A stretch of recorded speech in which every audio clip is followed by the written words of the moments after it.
헬스조선 상례 서비스 3일의 약속. 네, 여러분 안녕하십니까? 이번 일을 어떻게 호명을 하느냐, 이게 중요합니다. 울산 선거 청와대 개입 사건, 친문 핵심 유재수 비리 무마 사건, 이렇게 두 사건을 불러보겠습니다. 아직 수사가 완결된 것이 아니기 때문에 의혹이라는 말을 넣으면 좋습니다. 청와대 선거 개입 의혹 사건, 유재수 비리 무마 의혹 사건, 뭐 이런 식입니다. 그러나 양쪽 의혹에 백원우 전 청와대 민정비서관이 개입되어 있기 때문에 백원우 사건, 이렇게 부를 수도 있습니다. 더 간단하게 요약을 하면 울산 사건, 유재수 사건, 백원우 사건, 이렇게 됩니다. 등장인물도 많고 사건이 복잡하게 꼬여갈 때는 그것들을 일일이 매일 추적하면서 체크하는 것도 중요하지만 핵심 포인트를 꽉 붙잡고 그것에 집중하는 게 더 중요합니다. 오늘의 핵심 포인트는 문 대통령은 왜 침묵했을까? 이 점입니다. 온 나라가 들끓고 있고 더구나 일요일 오후에 사건의 열쇠를 쥐고 있는 키맨 검찰 수사관 A씨가 스스로 목숨을 끊었습니다. 국민들도 엄청난 충격에 빠졌습니다. 이튿날인 월요일 오후 2시 문 대통령 주재로 청와대에서 수석 보좌관 회의가 열렸습니다. 당연히 국민과 모든 언론들은 문 대통령의 입에 주목하지 않을 수 없었죠. 그런데 문 대통령의 모두 발언은 딱 두 가지로 요약이 됐습니다. 이렇게 말했습니다. 민생보다 정쟁을 앞세우고 국민보다 당리 당략을 우선시하는 잘못된 정치가 정상 정치를 도태시켰다. 또 이 한 아세안 특별 정상회의를 언급하면서 신남방 정책이 본궤도에 안착했다. 이렇게 말했습니다. 앞에 발언은 야당인 자유한국당을 원색적으로 비난하는 것이고 뒤에 발언은 스스로 자화자찬을 한 것입니다. 문 대통령은 울산 사건과 유재수 사건 두 가지 모두 자신과 연결되어 있는 일임에도 불구하고 이런 반구 언급하지 않았습니다. 얼마 전까지 청와대에 근무하면서 대통령 당신을 위해서 일했던 수사관이 비극적인 모습으로 유명을 달리했는데도 그에 대해서는 아무런 말을 하지 않았습니다. 문 대통령은 왜 아무 말도 하지 않았을까요? 문 대통령은 왜 아무 말도 할 수 없었던 것일까요? 자신은 빠져 있어도 된다고 생각한 것일까요? 왜냐하면 청와대에 근무했던 검찰 수사관의 자살 사건은 청와대와 검찰의 정면 충돌로 번지고 있기 때문에 대통령 자신은 입 다물고 있어도 된다고 생각했을까요? 고민정 청와대 대변인은 이렇게 말했습니다. 민정비서관실 업무에 대한 과도한 오해와 억측이 고인에 대한 심리적 압박으로 이어진 게 아닌가 숙고하고 있다.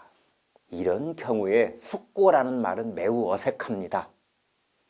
그래도 그 점은 차치하고 고 대변인은 일단 과도한 오해와 억측이란 말로 사실상 검찰 수사와 언론 탓으로 책임을 돌리고 있습니다. 또 여당 쪽에서는 이런 말도 나왔어요. 검찰이 숨진 A 수사관의 개인 비리를 갖고 압박했을 가능성이 있다. 즉 검찰이 별건 비위 수사로 그가 극단적인 선택을 했다는 주장입니다. 그러나 윤석열 검찰은 과거 어떤 검찰과 다르다는 점을 알아야 합니다. 호락호락하지 않습니다. 검찰은 청와대의 불법 선거 개입으로 보고 수사를 확대하고 있습니다. 어제 검찰은 청와대가 미처 생각하지도 못했던 서초경찰서 압수수색을 감행했습니다. 검찰은 숨진 A 수사관의 휴대전화, 유서 9장, 지갑 이런 것들을 들고 왔습니다. 특히 숨진 A 수사관이 인터넷 메신저 텔레그램을 통해 청와대 관계자들과 여러 차례 연락한 사실을 파악한 것으로 전해졌습니다. 메신저 통화 기록을 분석하면 A씨가 사망 직전 청와대 관계자들로부터 압박을 받았는지 알 수 있습니다. 숨진 A씨는 세상을 뜨기 직전 주변 사람들에게 청와대 민정수석실 고위 관계자가 유재수 전 부산시 경제부시장 수사 정보를 집요하게 요구해온다면서 펑펑 울면서 하소연했다고 합니다. 서울 성모병원 장례식장을 찾은 윤석열 검찰총장도 능력 있는 수사관이었는데 안타깝다면서 눈물을 흘렸다고 합니다. 윤석열 총장은 숨진 수사관 A씨와 2009년 대검에서 함께 근무했던 인연도 있다고 합니다. 이 두 사람의 눈물은 무엇을 의미할까요? 영화 대부를 보면 펜탄젤리가 마이클 콜레오네의 청문회에서 증언을 뒤집습니다. 펜탄젤리는 청문회장에 난데없이 등장한 시칠리아에 사는 형을 보고 그것이 무엇을 뜻하는지 즉각 알아차립니다. 그리고 그 뒤에 변호사 톰이 펜탄젤리를 찾아오고 로마 시대 때 반역에 실패한 패밀리 이야기를 합니다. 그들이 목숨을 버리는 대신에 어떻게 가문과 재산을 보호했는지 얘기하죠. 그 뒤에 펜탄젤리는 욕조에서 혈관을 끊어 자살합니다. 그 장면을 기억하는 독자들이 많을 것입니다. 지금 윤석열 검찰은 영화 대부의 그 장면을 되새김하고 있을 것입니다. 숨진 수사관 A씨에게 마지막으로 찾아온 사람, 그에게 마지막으로 전화를 했거나 텔레그램 메시지를 주고받은 사람, 그 사람이 누구인가?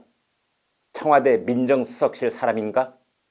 민주당 사람인가? 아니면 전혀 예측하지 못했던 제3자인가? 도대체 수사관 A씨의 입이 두려운 사람이 누구였단 말입니까?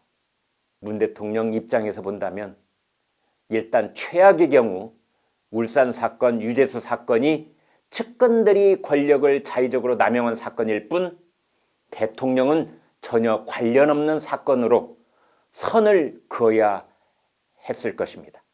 그래서 문 대통령은 월요일 수석보좌관 회의에서 침묵을 지킨 것입니다.